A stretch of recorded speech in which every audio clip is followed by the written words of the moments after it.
Welcome to the last best of Mm, three podcast of the Australian Open 2026. Carlos Alcaraz is your men's champion. Just took down Novak Djokovic 2-6, 6-2, 6-3, 7-5. And let me go ahead and run through the numbers here, right? yeah. Obviously, I think the biggest one here, youngest player to complete the career Grand Slam. That is Mr. Carlos Alcaraz. His seventh major championship, Mm, first Australian Open. He yep, has the most Grand Slams of anyone before the age of 23. I think that's really yep, important. yep, Um, Currently holds three of the last four Grand Slams. That's yep. also of note. And then him and Yannick Sinner continue their kind of joint co-ownership of the stranglehold of Grand Slams, winning the Yeah. last one of the two of them winning 9. the last nine. So if Right. you consider them to be a duality in some aspects, that Yep. continues. And Carlos was able to kind of quiet some of the naysayers who thought that the departure of Juan Carlos Ferrero and not being there in Yep. his box during some clutch moments would start to show up and maybe keep him from ascending to the heights that he's shown he can ascend to. But I think Samuel Lopez has, along with Carlos Alcaraz, proved that we've got enough in this box, Yep. and whatever's in this box is probably only 5% of what really matters, because Carlos Alcaraz is still hitting forehands and backhands and running around like a Yeah. like a like a terror out there. Yeah. So th, with that being said, did you enjoy yourself? Oh, 100%.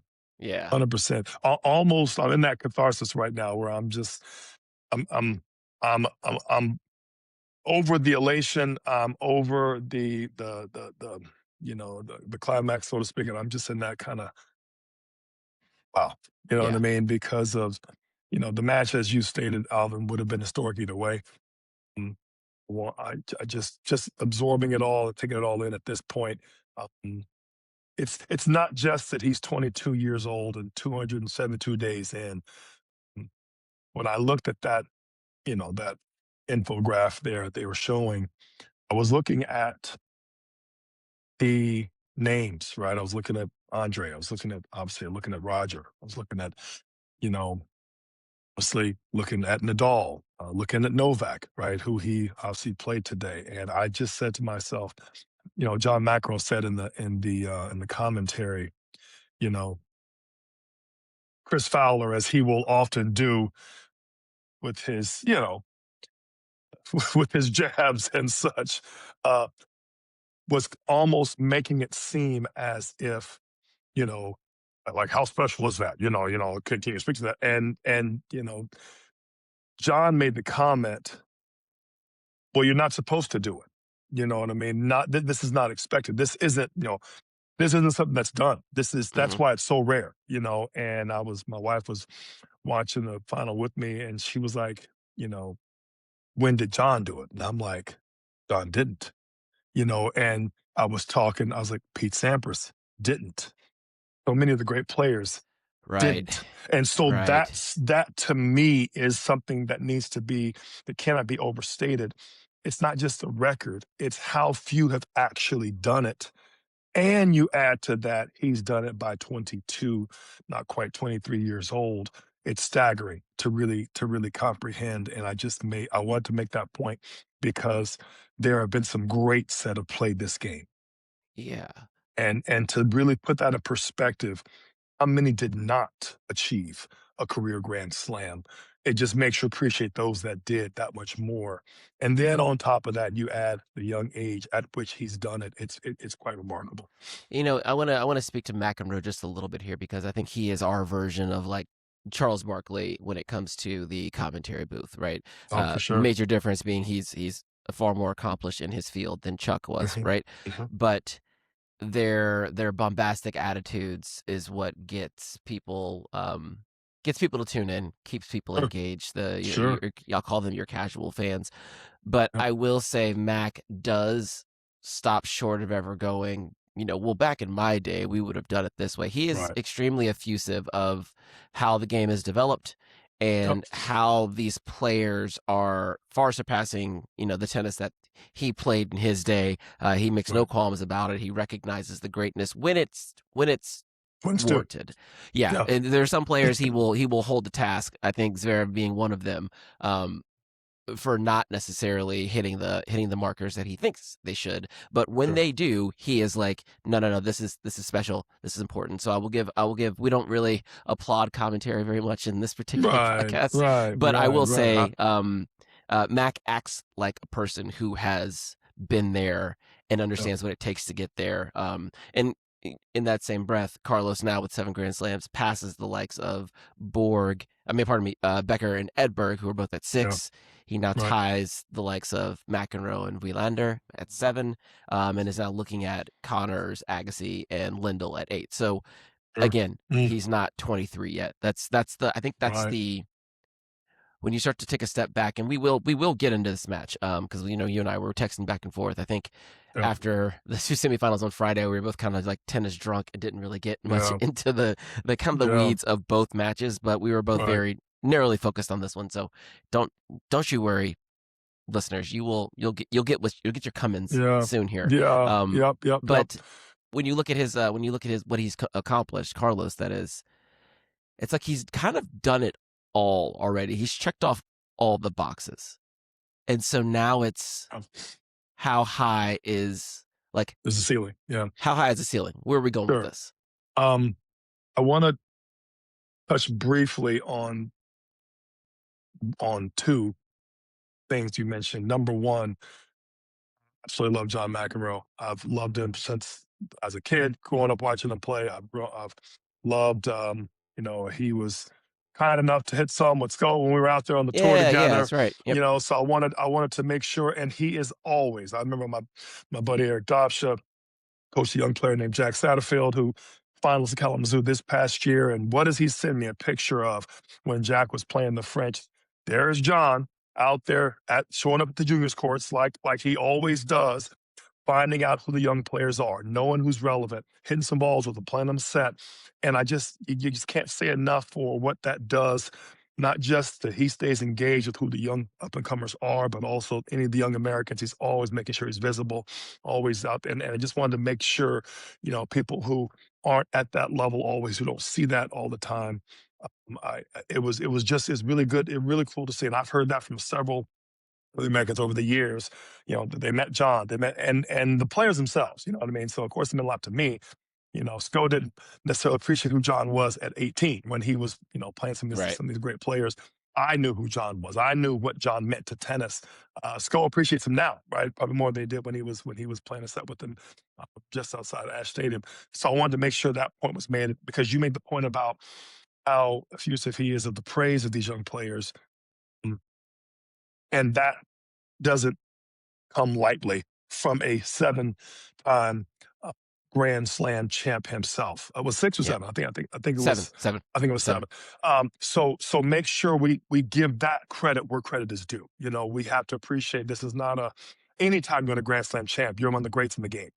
If you win more than 2 or 3, you are uh, darn near legend status. And if you win 7, I mean, and we can't forget how many doubles championships he won in there as well. So it's a whole nother talk show. But I just want to make sure we call out and give John his props and how much he kept the game off of life support for years, for a few decades of his playing career. Number one. Number two, I have to call out ESPN for a great selection in Malika Andrews and one of my new faves, Christopher Eubanks, who I think is doing a phenomenal job in the color and the commentary booth. Both did a great job. They're a good tandem. I liked him on court, giving some of his play-by-play. Love James Blake as well, but Christopher Eubanks. Chris, my man, love everything you're doing. Everything I've been critical of some of the commentary, you are absolutely spot on. Your detail, your accuracy, your delivery are absolutely on point, much needed. Known Chris since he was a little kid. He's just been a joy to watch this young man develop. But in the booth, he is as impressive as he was on the court. And really, I just want the fans to appreciate how good he is and how fresh it is to hear that perspective. Of course, being a person of color, I appreciate it even more. But I just wanted to say, as much as I maybe be a little critical from time to time, Alvin, of A little bit, A couple of Chris's in the a booth. little bit. You know what I mean? This third Chris is absolutely the best Chris, in my opinion, from the commentary side of things. I wish the other one Chris is a bit condescending for me. Well, they're both kind of condescending. One of them has a right to be. But I just wanted to say this third Chris is my absolute favorite. And it's not just because I gave him a couple lessons when he was a young kid. It's just because of who he's becoming and who he is as a person, the way he delivers the information. I just want to make sure I got a quick mention there. I know he's a friend of the pod, and we may get him on here I will at say, some yeah, point. But Chris is a friend of the pod, and yeah, I will say, Chris, if you're listening, I'm gonna hold you to it. You say yeah, what you said. I'm gonna for hold you to it. sure. But Yeah. you know So what? I let's want to put that in there before we dove into the match, since we were on the subject of commentary. Yeah, absolutely, absolutely. So okay, so we get into this match, right? And I heard, I think it was Patrick McEnroe mentioned, at the onset of this match that Novak did something a little atypical, which is, we're in the seventh match of the tournament here for him. The chances of someone changing things up, their pre-match routine is very, it is Yeah, atypical in its own right. right. Players are usually creatures of habit, but instead of his standard, like, come out earlier in the day, hit some balls, get loose, get your workout in, go back, shower, prepare, and then come back out for the match a little bit later. Uh, Patrick mentioned that Novak actually had his first hit of the day an hour before the match. right. So he got his lather in, got his workout in, and then Just more or before. less came right back on the court ready to go. So Yep. when I heard that, and this was like probably middle of the first set, and I'm marrying that with what I'm watching, which was Novak came out of the gates like he was ready to go, Foot and on the I was like, gas and the clutch, same time. yeah, we're just Vroom, flipping vroom. through the gears here. Yeah, Right. and that you Yep. put those two together, you're like, okay, it all makes sense. Novak's coming out with the intention of, if I'm going to win this match, I need to do this quickly, and Yep. I need to make these points short. And I mean, Novak served 78% first serves in the first set. Yep. 93% of those points were won. Yep. That's what I Staggering. mean. That's staggering. 4 unforced errors in the first set. And Yep. so when you look at it from he could not have played better. Yep. He brought the first chess piece, and you and I talked a little bit about this before we started. A game to B game to C game. He came out with the first chess piece and said, "This is what I'm doing, Carlos. You make the adjustment first." And I would say Carlos looked, I'm not going to say stunned, but he was definitely on the back foot a little bit, like, okay, Right. I've got to, this is not going to work out like any of the other matches I've played this week have worked out. Right. Before I get into what I think I saw, I want to get your perspective on what did Carlos do so well. What did Novak do well in the first set, and then we'll get to how Carlos made the adjustment. I've used this term before, Alvin. There is a counter puncher and there's a counter punisher. I like to think that I coined the term back in the day. No one was using it before me, so I'm going to take credit for it. What a Take it. counter punisher does, right? What a counter punisher does is he hurts you in a defensive slash the very fumes of neutral Right. setting. You run me 3 times to the corner, you're expecting breakdown because I shouldn't go for that down the line ball. The counter puncher makes one more shot. He makes you miss. He or she make you make that one more ball because you're redlining. You're hitting a lot of offensive shots and they're going to force you to put them away. The counter punisher, however, actually counters, hence the term, and punishes you with the down the line because they're so agile, they're so balanced, they're so adept at strike on either wing that they actually don't mind getting ran that second time. And they can actually turn the tables on you, and be it a cross court rip, be it a down the line slap, be it a on the run pass, be it a drop shot get counter drop. They will punish you when you move them to a favorable position, especially if you're going back behind them. They just hit a shot that you hadn't expected them to have. Novak did not give Carlos a chance to counter punish. He changed direction on him so much He went in front of him so much that he kept Carlos zigzagging. If you go back behind Carlos twice, Carlos stuns you the second time. If you're lucky enough to go back behind him a third time, he will sting you and hurt you because you leave the court open for him. So Novak didn't go back behind him that often. He went in front of him several times. He ran him. He didn't let the rally get two balls crossed ever. It was a constant change of direction. And he served big, and he kept Carlos off balance. And that's hard to do. And that was honestly probably the best set I've seen Novak play. I don't know, maybe since the semi against did he play Dimitrov in that Miami Open where he had like what, one on forced error? I mean, I haven't seen that level of a set from Novak in a while, let alone at a Grand Slam. So that's what he did, and quite frankly, it was such a high level. It's going to be very difficult to maintain it, but that's how he won that first. Yeah, I'm gonna piggyback on that one. As I'm watching that first set unfold, I'm like, man, Novak's hitting. He's going after the forehand right now, and not only is he hitting it with conviction, he is hitting it to hurt. And he Oh found yeah, him. I found that they were in exchanges specifically on the forehand side where he kind of lured Carlos into yeah, a kind of a shootout, like almost a yeah. who can hit the ball harder, who's going to go Right. through whom, and Yep. that played right into Novak's favor, right? Agreed. Novak, Agreed. you look at all the matches they've played in they're probably the last 5 matchups, and I would even say let's skip US Open of last year. Let's go to the Australian Open of last year. Like Right. Right. once Novak got Carlos into that match, he kind of locked him down by controlling the middle and Yep. hitting down and through, down and through, down and through. Once Carlos's superhuman power is his ability to make shots from From the way wings. outside the court Yep. and make you Yep. play out there, right? Once this match Yep. started to get lateral, that's Right. when it was like, aha, this is what Carlos actually wants. But in the Yep. beginning, Novak is like, we're gonna play this thing. When it gets linear, Yep. Novak wants to play this thing laterally, Sure. forward and backward, in a space where he's using a lot less energy in the legs and Yep. letting his strokes do the work. And I think he did Yep. a masterful job of that in the first set. Um, Yep. when we make that transition, what you started to see towards the end of that first set was Carlos then trying to use a little more shape, Yep. trying to use a little more width. Hard to do Yep. when Novak's hitting the ball so cleanly through the Yeah. court. You can't just hit a high, heavy ball off of a ball that's coming at you at a rope. Right.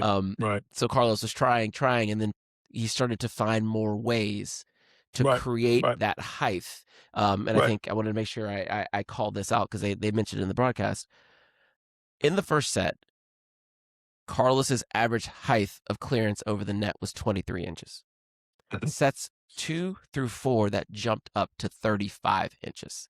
He Yep. found almost a full foot more of height. Right. Right. And I Height bet that equals was a depth. Yep. Yeah, and I bet that Height, was height. also including some of his misses because some of those balls were, were clearly 4 to 5 feet over the net. You know what I mean? And Right. so I bet that was his average. Including some rips in there as well. So the height was huge. And I also feel like it was a big adjustment for him moving back as well to achieve said height. He missed a few, but he made a few. Novak hurt him on a few, but the aggregate, is what ended up turning the tide. And I felt like that gave him time to get back in the point, and that really turned the tide. Him breaking Novak, him getting deeper into the points on Novak's serve, you just couldn't dodge the knife that many times. Yeah. Yeah. And you kind of almost see it. It was extremely intentional, and this is like one of the benefits I think of having coaching on court.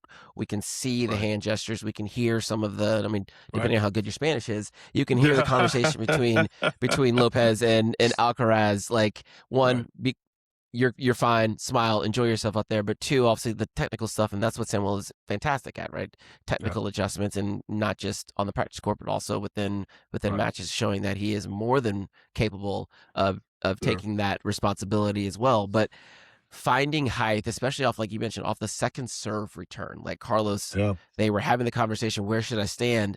And they encouraged him to go further back, find the height, and then keep that height in space. It felt like at Correct. a macro level, Novak feels fine hitting with Carlos. Oh, He is not going to be able to move with Carlos right, in the aggregate. Hitting and right. moving are different things, right? And very few on the tour can hit with Carlos. That's one thing, right? Yeah, Like you see right, what he does to like Demonor and the likes. Like he'll just hit right through them. right. He can't do A that guy to who's a Novak. guy who can move with him, right? To your Right? point, right? Exactly. You Exactly. only Same got a thing with handful Tommy that can move Paul. with Like him. Tommy Paul, exactly. and the Demon, they can move with him. They can't hit with them. And then there's very few that can hit with him. You're talking about some of the biggest sticks out there. Rublev. You know what I mean? Who's probably the one of the biggest harder Zverev can hitters. hit with him. Like center can Zverev, obviously can Zverev center hit with him. on all things can hit with them for sure, and obviously center. So then you get that even smaller group that can hit and move with them. You're talking one or two people. You know what I mean? Period. That's One or it. two. That's Yeah. literally that's it. Yeah. You know which one and two it is. So Yeah. you know, but Carlos making that adjustment and making the shape of the match look different. It was quite stark. I think the two sets that had that netted out with the eye test and on paper by the numbers were the first and second sets. They were Yeah. extremely different, and Very Carlos different. did that like to a T. And we Yep. talk about the things that Carlos is so amazing at, the shots he can produce. I Yep. think those became secondary or tertiary in this match. Hmm. He used his head and his feet Yep. phenomenally. Yep. Phenomenally. The Agreed. adjustments he made within that match in sets 2 and 3 were Yep. were mental tennis masterclass. 100%. Just Because he struggled early in bleed that that second. he did, yeah. But I Right. mean, he was just like, "I'm gonna bleed him out. We're just gonna bleed him Yeah. out. We're taking the air out of these points. We're gonna get high. We're gonna get wide. I'll drop shot behind you. I'll use that height and space to then be Yep. aggressive and sting when I can. Yep. I'm gonna make a lot of returns. I'm gonna make you Yep. play a lot of points, and we're gonna bleed you Yep. out over the Yep. aggregate." And I think it showed up at Novak trying to serve to stay in the match at the end of the Sure. fourth set. Like Sure. Sure. That's that's what the you want. long game. 100%. He Yeah. played the long game for sure. I thought the third set was critical. Novak actually hit more winners than Carlos did in the third. You can make the argument that he had to, but you also can make the argument that I thought Novak, to some degree, I know it sounds strange. I thought to some degree there were for about. I got to be careful with the eyeball stats here, but I know he had more winners than Carlos did at that time. Perhaps a few more errors as well. But Novak was actually dictating play more in the third. Carlos was defending a fair bit. Um, Felt like the sneaking in on the serve and volley. He had one play where he came in and served and drop shot it. I mean, it was a beautiful play. It was just a unbelievable level because of again the counter to the counter, right? Is now Novak Hmm. taking advantage of him being that far back in the court. I felt that Novak could have done that a little bit more. He may have been able to hold serve and maybe take that third set. Maybe things could have been different. Um, but the bottom line of it was, and we talked about this at the outset, A game was A game.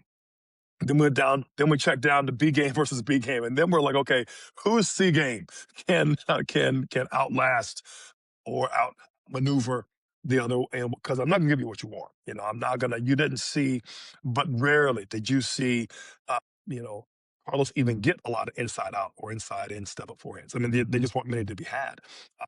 Yeah. The block returns were deep. If they missed by inches. There were some lobs, and they both did it a few times out. You saw this where they ran Touch over the and clouds and then threw touch some, the you baseline. know Yeah. what I mean? Came down. And then after that, there was one point there was an overhead smash from the baseline and six more shots. I mean, you're like, are you kidding me? I mean, that ball shouldn't have been in, let alone us still be in this rally at a high tempo level. So it was great tennis. I was so happy to see that level of tennis from Novak. I was so happy to see Carlos, just really rise to the occasion and handle the moment. There's an old expression, Alvin, you've heard it before.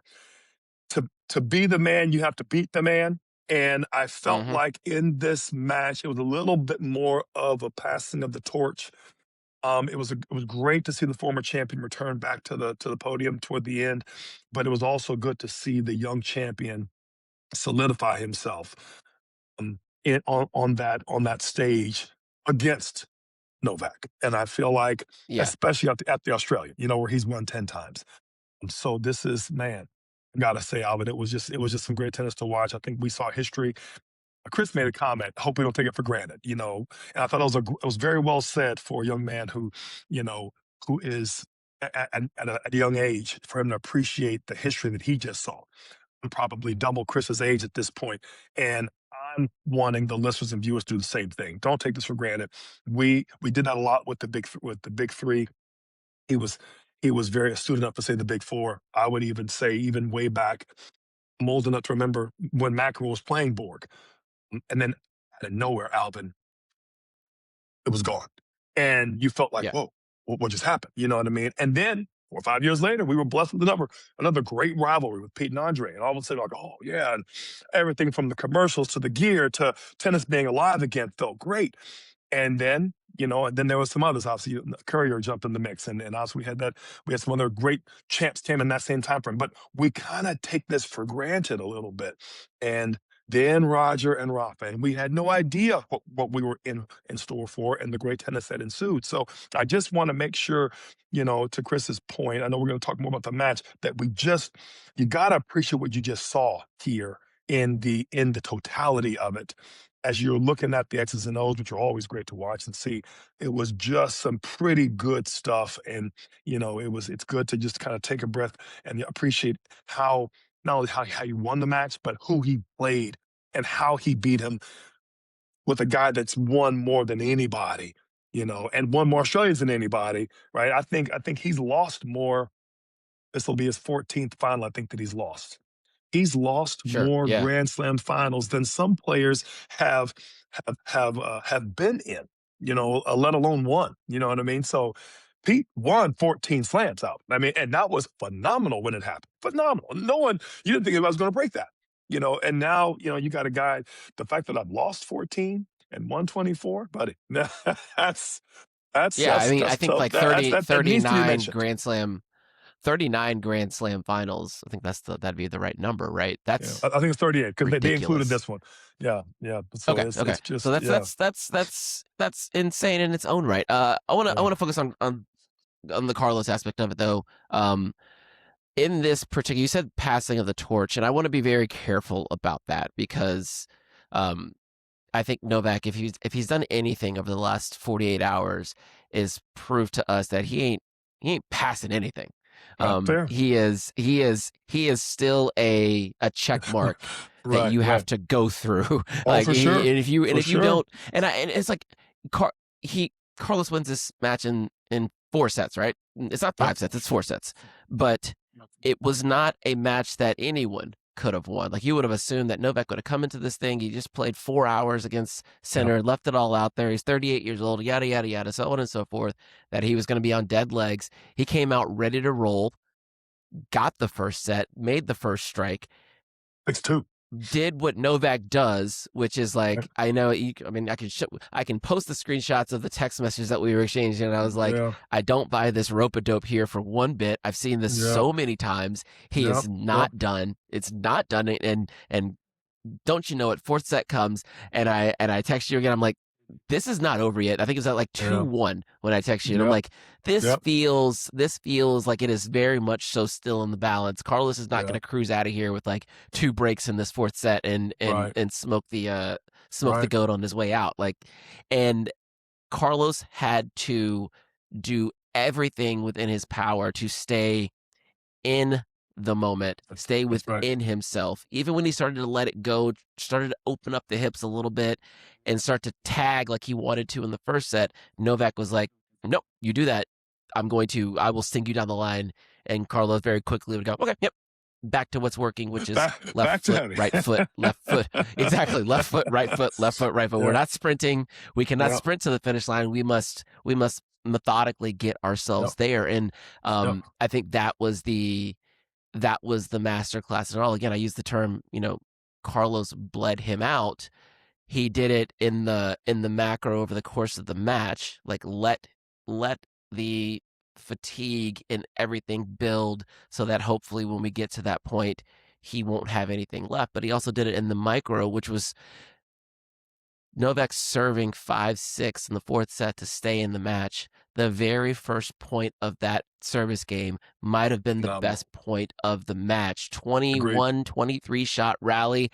Both players went straight lockdown and were banging the piss out of the ball, Yep. but not Yep. going to miss. They're like, no, Right. I'm not missing it. Carlos was, there were points, some opportunities there where you thought he might have gone a little too big, gone down the line, try to Right. go for the kill shot. He's like, nope, harder, middle, harder, middle. Yep. I'm not missing. I am not missing. I'm not missing. Carlos takes that point. Novak, the greatness of Novak. What does he do on the very next point? Serve volley. I'm not doing that Right. again. Serve volley. Exactly. And then what did he Exactly. force Carlos to do in the next few points? Come up with some big shots, like again, hard Yep. at Novak on 15 all. Novak like Yep. tries to pull the trigger off the first ball, misses wide. And I Yep. think that's just really a testament to Carlos's superhuman power is actually his speed and his ability to Mhm. turn defensive shots into neutral shots into offensive shots because of the way he covers. His hands are fantastic and not just like Yep. drop shots and the cool stuff that looks good, but out wide, fully extended can openers that Yep. go down the line and reset the point, making Novak continue, and Yep. each extra Yep. ball Yep. adds up Body to blows. that Yeah. last game Right. where Novak just didn't have anything left after Right. 15 all. Like that, The so body. small, Right. such big impact. The body blows, and you're exactly right, Alvin. But the body blows over time is what really just continue to do that. And I think that's the discipline of Carlos that's come over the last several slams in the last Absolutely. several years, last 2 or 3 years, because he realizes that while I can be flashy, I'm taking on a lot of risk myself. And while I like going for those big shots, and I'm pretty good at it, um, let me not let me not put myself in a poor position where I'm always the one taking the risks. And I can always bang. And I think the fact that I have it and choose not to do it is pretty cool too. Um, a lot of times that's all a player can do because that's what they're good at, and that's what they're, the that shot. Well, why would you not do it? That's what you're known for. He now realizes I have to be able to win another way. And I think, and that hard middle ball where there's no angle, hitting the ball that deep off returns, and as well as off of counter strike balls down the center, he does not give you a center shot. Alvin, you and I both know as players and coaches both, if that center shot lands 5 to 8 feet shorter, it's Gonzo Benetti. That thing is just ripped to a corner. The guy's coming to knock off a volley, you're done. So you cannot be light with a middle ball. You cannot be unintentional with a hard middle shot. You have to put, if you're training for that drill, you got to put cones, strips, targets, literally 4 to 5 feet from the baseline. I mean, you are hitting it that deep toward a top of the key A, semicircle that a diamond. that is not very big, right? I mean, that bad boy is you could put a racket almost between the baseline and make a little windshield wiper kind of a mark, and that's where he's aiming these balls for. So I just want, it's something to understand. There's a reason Novak had trouble with those types of shots. Some of the best footwork in the game, up to this point, I would say historically the best returner in the game.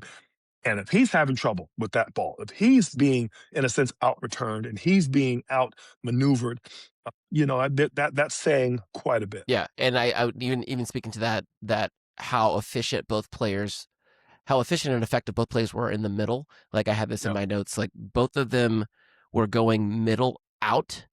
so well whenever the other person left it short. It didn't Yep. happen a lot. And I'm Right. not talking short like in the service box. I'm talking like Right. 7 feet from the baseline instead of Right. 3 feet from the Right. baseline. They Right. both like with forehand, backhand didn't matter. You leave it short, Yep. you leave it neutral in the middle. Neutral doesn't work here. Yeah. It is Right. both players were so quick to read. Yep. And that's another thing I wanted to kind of speak to with Novak. Like he returned so well. I think Carlos won 13% of his points off of second serves in the first set. That is a Right. testament to Novak was so aggressive with his feet and his court position. And I text Yeah. this to you as well. Like what I'm looking at the most here in sets 1 through 3 is like where is Novak tending to end up when he's finishing points? Right. Right. He was on or in front of the baseline the Right. vast majority Right. of of that first set and part of that second set, but that takes a lot of energy. It takes a lot of And energy to move up that close on a ball hit that hard consistently. and But how that's the often risk he was felt he like he had to take. right? And how often was he in those positions to have to defend, right? So the fact that Novak came up with the goods, I felt like against center, he was in that same spot. He just served his way out of them, right? And I feel like in this match here, he obviously just a tad less on the serve accuracy, but that had help, right? Novak Carlos was making sure that he played and didn't play very many loose mistakes on the return. Didn't go for a lot because he wanted, to your point, wanted to bleed it out a little bit. I felt like that was a very Mhm. good point. I also felt like, to add to that, he was under constant pressure. Novak was under constant pressure to hold serve, and you know, Novak had came up with the goods 90 give or take percent of the time, and I felt like, and you have to pepper in a little bit of how many easy holes did Carlos have as a result. So it's just hard to play both Right. sides. Yeah. It's hard to play offense and defense both and have a tank of gas left at the end. Like, I mean, you look at I don't remember what the final stats ended up being, but break point chances. I think Novak was like 1 for 2. Like he didn't have maybe 1 for 3. He didn't get many Right? outside of No. the first set where he had obviously had some Yep. he had looks and got them. He didn't get another look until I think Carlos was serving at when he was serving at 5-all. I think Novak might have had a break point chance there, but besides that, it was a very very clean serving sheet for Carlos the vast majority of the match. Yep. Um, Yep. Yep. and Six total. and then Carlos on the other Yep. yeah on the other side of that, Yep. like when Carlos got his chances to break in the second and third sets, he took them.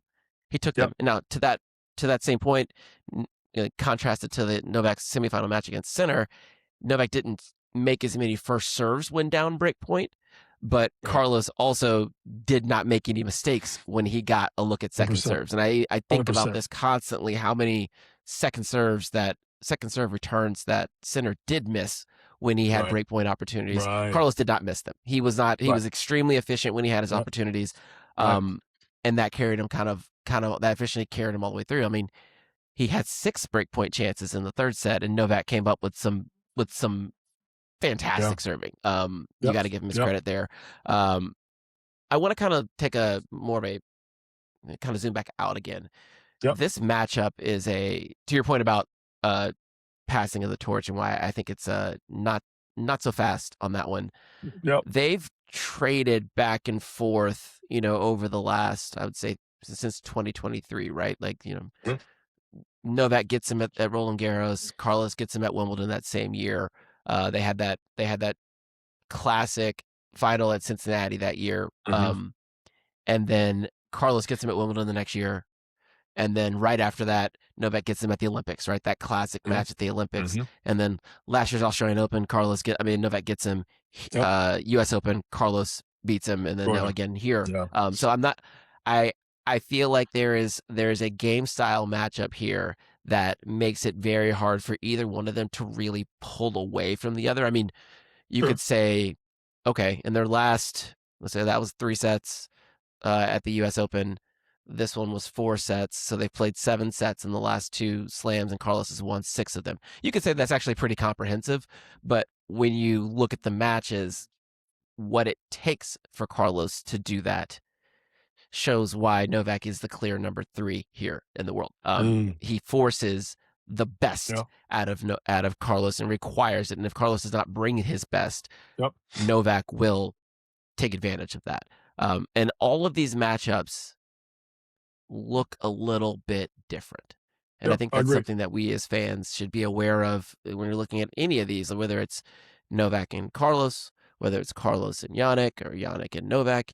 Every time they get together, you change the venue, you change the circumstance, you change the Yep. surface, you change the people they are coming into that match, and you will Yep. always get something a little bit different. Yep. Yep. What you saw at the You're U.S. forced to. Open, I feel like I saw none of that. Yeah, Yep. Carlos was a banshee out of hell coming forward in the semifinals and finals of the U.S. Open against Novak and Yep. Yannick. I saw very little of that today. Is Yep. almost like a Very very very different player controlled because he aggression. had Very very tactically smart. if anything, very tempered, right? You didn't see him go for a lot of shots in general. You know, even his drop shots were well timed, and I'm talking Carlos's. They were more to run Novak than more than they were to try to the winner. In fact, he missed a couple early droppers trying to go for the winner, and I think changed his mindset, changed his tactic. Let me just move you, right? Even some of the plays that he had, there was a couple plays album where he had a couple drop shots, a couple drop shot gets. Novak countered him with a couple around the post shots, which was phenomenal to watch. And he still made him play that one more ball. If One more Novak ball. pulled the One if more ball. Novak pulled the point out, it still was death of a thousand cuts, to your point. And even the tweeners, some of those long, there was one crazy high overhead that he went for. But he was making Novak go deep in the tank for each of those long points. And I think that's the thing that I look at when I see this whole match played out over the course, is there was an intentional design to make him earn it, to make him go for it, and to, as you say, to bleed him out. But that one more ball over the course of the three and a half hours they played was the difference in that match. Mhm. Because at the end of the day, that was going to be how the match was won if you could get it there, right? If you could get it there, Yeah. and that's the hard part. So, just again, great Yeah. tennis. I mean, even go back to the third set, right? I was taking notes on this one. At 3-5 serving, Novak was down triple break point, which is also triple set point. Fantastic spot serving, gets himself out of it, right? Yep. But then they go deuce, add, add. I think the game Yeah, went about 8 minutes they long, do. Yeah, I think it was and longer than that. I think it was Novak 12 minutes. ends up, yeah. Oh, not that one. No, that was in the fourth set, but this one itself was like Novak ends up saving all those break points and then still lost the game, but also expended a ton of energy, Of right? energy. And Okay. then you come back in the beginning of the fourth set, Novak serving, he's down 0-1 his first service game, and that's a game that took 12 minutes. That one took 12 minutes. Yeah. He Right. held, and I wrote down, I was like, Carlos bled him out for 12 minutes. Novak held, but at what cost? What Right. did that game Right. cost him? I think he had to pay for it at 5-6 serving. Yep. That's what bleeding out does to someone over the course Yep. of a long-ish hard fought match. Right. Right. And so like It was game it as we was. Yeah. come out of that one, as we come out of that one, right? Carlos now got a little distance here from Yannick if you're looking at the race, right? And their Mhm. duopoly. Novak has proven he is still a force to be reckoned Oh with. God. Like not No only is that, doubt. last year it was 4 straight semifinals. Well, okay, he is now one up. Did he made the finals of the Grand Slam? Moved himself firmly up. He's 3 in the world. I think he'll be 3 in the world come Monday. So there's that. What I think we'll probably cover this in our we're going to do an official Australian Open wrap up show later on this week. But when you're looking at Carlos, he's checked all these boxes as we mentioned Yeah. earlier. He's coming out of Australia. He has made a career already, right? Yeah. Sort of like needing to win a gold medal or something like that. What Yeah. do you see as the next space of opportunity or evolution as a tennis player Hmm. for Carlos Alcaraz? Just more of the same. Alvin, take care of his body so he can be there week in, week out. Um, Keep staying in that hungry mindset. I feel when you're at the top of the game, it's so easy to start looking at resting on your laurels, so to speak, and start to understand or think that what you're doing is good enough to beat whoever at a given day. I think what Carlos now has to do is truly get the mindset of one of the GOATs. And that is, I can't stop rest. I can't stop to rest. I can't stop to kind of to savor many moments. My time to savor the moments is the 10 minutes they're putting the stage together for the championship presentation. That's my time to savor. That's my time to take it all in. Yeah, You know what I mean? My time, as soon as I'll take a couple days off for my body's sake, see a few sites and hang out with with whatever the significant other is. But after that, it's back to work because you have to appreciate. Now let's really start to hone in on what was successful, take care of the body, and mentally, okay, there's tweaks to make here. Okay, I felt like there's probably two or three small things he could continue to do. Um, I didn't see him come forward as much in this match as I've seen him come in other matches. Now, mind you, Novak was a big part of that. He didn't let him. sure. But I felt like in Big previous part. matches, Big especially part. at the Open, he came forward a lot more at the net, snuck in more serve volley. I thought Novak snuck in more serve volley than Carlos did, especially with him being so far back. I feel like he should go back more and then still come forward more. Occasionally throw in some blocks. I feel like he should do that more often in the same game, not within different sets. That's why this first set and the second set were so different. Felt like it was a great tactic to change and to do, but a lot of it came down to Novak not able to execute more than it was causing Novak problems. Novak overhit. Did not convert more so than it was working. It was just working better than slap a shot was working in the first. And I feel like those are things as Right, as right. Coach Lopez and others will start to go through and figure out. I think he needs to continue to run guys with the drop shot more often, not for the winners that he's done before, but just to run them, just to get a little gut check in there and then play certain points out. And I feel like if he has that in there, like I know, Alvin, a 20-shot rally takes starch out of your shirt. You don't have the legs anymore, and you're looking for a short point now to go longer. And then to throw the drop shot on you, man, some of those few of those droppers that Novak didn't even go for toward the end. He knew, no, I can't go for that. I can't go for that and be viable for the next point. And I think that's something that he should do is start to really build his points to the point where he will run you so much then he'll put the clamps on you, and then he'll hit drop shot on you just to mentally break you. And I think that's something. Those are still two or three little things I think he could do a little more to where he's starting to put all this together more often. And that is smothering the fire right there. Right. I'll add to that in because I like the way that you laid that out, but we also have to be very cognizant of like he didn't drop a set before the semifinals, right? Sure. He when it's everyone except for the very top of the game, Right. he's pretty much got that locked down. He took the number. Oh, for sure. Alex de Minaur is 6th in the world playing on his home Right. court, and Carlos dismantled him, right? So Sure. we have to Sure. put that all into context of okay, the vast majority of the players, he can probably do whatever he wants, and he's going to Yep. be just fine. When he Yep. gets into these matches with the Sinners and the Djokovic's and the Zverevs, which he is winning these matches, right? He's winning these matches. Yep. He just beat Novak in the final to win Yep.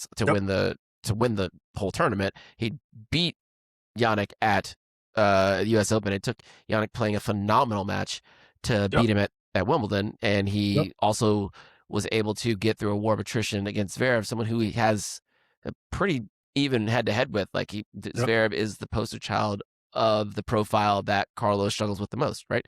Big 100%. server, can hang with him from the baseline, so on and so forth. So I want to make sure that we are aware that he's doing what he's supposed to be doing. But now, and from my perspective, it seems like because he's checked all the boxes, it's a kind of a reshuffling of what is the goal here.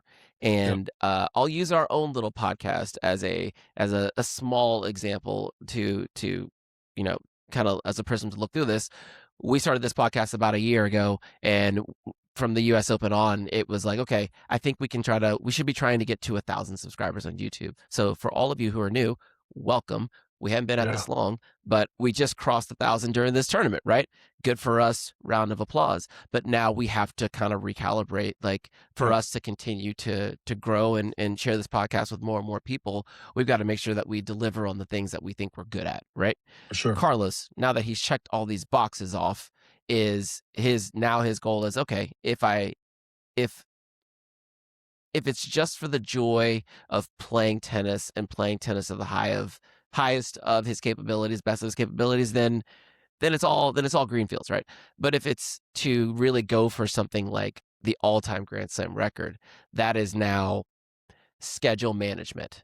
That is Yeah. now making sure we're peaking at the Grand Slams. That is Right. now I'm not playing the mandatory amount of events that the ATP wants me to play. I don't need them. 100%. I'll take that hit financially, and I'll keep Got playing that right. these one-day exhibitions that will Got take that care right. of my pocket the way that Or 4-day ATP wants to exhibitions take for out. right, 6 kings. Right? Yeah, yeah. If the ATP wants to take it out of my pocket for not showing up for 20 of the Yeah. days they want me on tour, I'll Yep. make it back in 4. That's fine. Yep. With a lot less fatigue on the body. I think what Got that right. he and Yannick and Novak have shown is that their baseline tennis level is so high that they don't need Yep. warm up events. We Right. haven't seen Carlos since ATP Championships. We didn't see Yannick before the since the ATP Championships. We haven't seen Novak since I don't know when the last time we saw Novak was. Athens? Was it Athens? Athens. Yep. Like Against Rossetti. Yep. which is right after, yeah, Right before before. ATP Championship. So, Yep. and he Yep. skipped the ATP Championship. So, they've Yep. shown that we are in a different class. We don't necessarily need to take on the. We'll use the first 3 rounds as warm up. That's the warm up event, and then we get to And business in that's week what 2. they're due. You know, you got 7. What does Yannick have? 4? 4. 4, right. So you got 7 and 4, and we don't talk about Novak. He's already on another level and has been for a long time. The tour will have to make some sort of concession for those guys because of where they are. Maybe even some rule, give or take, about if you win so many of them, you should be exempt. Because at the end of the day, isn't that the point, Alvin? Isn't the point to win the event? You know, isn't the point to be sharp and to win the tournament? I think too many times guys are playing the tournament to play the tournament to fill the schedule.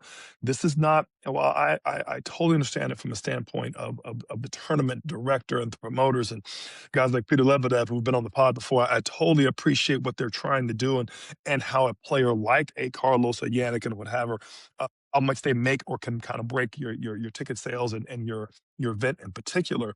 But at the end, don't we want them healthy? Don't we want them fresh? Don't we want them producing, especially say the slams? I think the tournament, the announcer there at the ceremony talked about over 1 million people, Alvin, came through the grounds at the Australian Open. That's a lot of people. And so to have that kind of a tournament over, 2.5, 3 weeks is also a success. And those are the drivers financially, uh, as well as economic, as well as participation wise through the sport, and that means that's many more people showing up to the event who weren't there before, many more uh, uh, customers and who you retained from last year, more people who are coming out to support the event for different reasons. It's just great to see. So to me, if you look at all of it, you want that to happen. I think the ATP needs to go back and look at, with everything, you need to adjust. Let's not make this counterintuitive for our top players either, right? If we have to make a rule adjustment, make a rule adjustment. We don't want this to be something that we're holding them hostage. They should want to play and that they don't need to play, right? We're not talking about everybody. We're talking about the top 2 or 3. Why not make that as an incentive? Write that in. If you win 5 of these, you're exempt for the rest of the year. Now, you being one of those players must knock out that 5. I'm just spitballing a number, but you're now saying, let me knock out those 5, and let me knock out. If I can win 2 1,000s, I'm exempt for the rest of the year. Now that does a few things. That not only opens up the point race for the rest of the guys, it also keeps those guys fresh, and it doesn't. It has you as the ATP Tour come off as the we as the good guys, not the villains. Uh, we for all players improving, right? So if you get to this point, your points are already higher, your prize money is already higher. Why do we want to make you play the next so many events? You're exempt. No different than if you have 100 going through the class. Why take the final? Right? Well, and that now gives some credence to what you did Right. before. So anyway, I just feel at some point that's the natural decision if they want to. Will it suck if I'm the 15th tournament of the year and those guys have already won that event going through? Yes, but it'll also mean you'll get the other one. You'll get that. You might get Yannick now. You may get Zverev. You may get Shelton, you may get Fritz, you may get, Demon, and those guys can go the distance in these tournaments. Because let's face it, Alvin, what I don't want is to go to a 500 and have that guy for the appearance money when I pull out and be out first, second round anyway because he's going to take his rest. But for the financial ding, he's gonna play not so well in the second match and cite an ab tear, an ab pull, and really, do you really want walkovers? I don't want to get too deep in that part of it, but you see what I'm saying? How many times have we seen that? Just let the guy do it, or the girl do her thing, win that slam, be prepared for the next tournament. A guy that's played that many matches, Alvin, that many tough matches, that many sets, they need to take a break. You know what I mean? That's 7 days. That's 7 days to 2 weeks. To your point last pod, some people have already taken a break. They've already taken a week off. They lost in the round of 16. They're done. They're ready. They're fresh. These guys just finished. So to me, it's two different tournaments, for two different players. Absolutely, yeah. And so as we look at that from that standpoint, like what do we have coming up next? We've got the men go kind of the 500 route. So biggest event in the near future is Indian Wells, right? That's first week of March. So we've got 4 weeks between now and then. We have kind of the tour takes its kind of two separate paths. There's the Right. or there's probably the path of the Americas, right? Which goes they'll start Dallas on February 9th or you're in Buenos Aires, and then you go, kind of up Delray or Rio, and then Acapulco, and then we start making our way up to Indian Wells. And then the European route, which is what Carlos has played last year, which is going to Rotterdam for that 500, and then Right. doing Doha, and then coming to Indian Wells. I would imagine uh, uh, Mr. Richard Krychek, tournament director at Rotterdam, I don't think Carlos is going to be showing up this year. Right. If Right. Feb 9, which is 8 days from now, I don't Yeah. think he's going to be in Right. Rotterdam playing indoor tennis quite Right. so fast. I Yeah. imagine he gets one event in. Maybe it's even Dubai this year. Maybe he takes 2 full weeks off, 3 weeks off, and skips Doha and then goes straight to Dubai, get that 500 in, and then Yep. come on over to the States and play Indian Wells. Yep. But I think that's, if we're not playing as many events, that's just the ATP will have to adjust, because I think once it starts hitting the pockets of the tournament directors, then they will be the ones that start raising their hands like, hey, we've got to do something. Something's got to give. I think to keep us from going on for too long, I think let's go ahead and put a pin in it there. We have some other things that we want to lay out on, some things we didn't cover throughout the tournament that we're going to do a proper kind of tournament review, just to talk about some of the things we didn't just talk about along the way. But so one, thank you for everyone who listened, has been following with us. We're going to try to keep this Grand Slam coverage entertaining for you guys. TH, thank you for the early mornings and the late nights, brother. Yes, sir. It's Yes, been sir. fun and work, but it's all Only great. above. But with that, we'll put a pin in it. Best of 3. We are out.